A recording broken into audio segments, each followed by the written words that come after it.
Wala tayong filter for today's video kasi nga meron akong share sa inyo na ang ganda talaga mga mare. O ito yung mukha ko ha, walang filter talaga. Kita nyo naman yung mga freckles kong dyan. Ayan o, kitang-kita nyo. Pero etong product na to mga mare, ito yung ginagamit namin mag-ina. Ayan, paubos na tong isang to.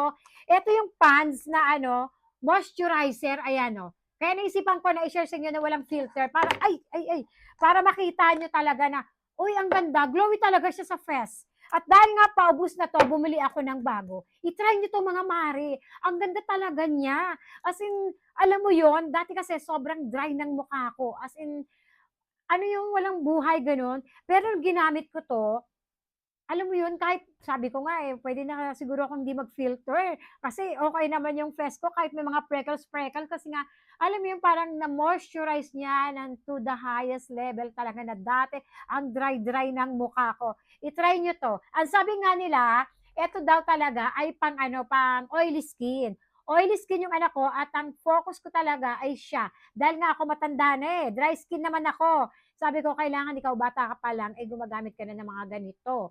And naging okay sa anak ko, ayun na nga, ginamit ko rin talaga siya at okay din pala sa akin. Kaya ito, may re-recommend ko to. I-try nyo to mga mare. Ang ganda nitong moisturizer na to.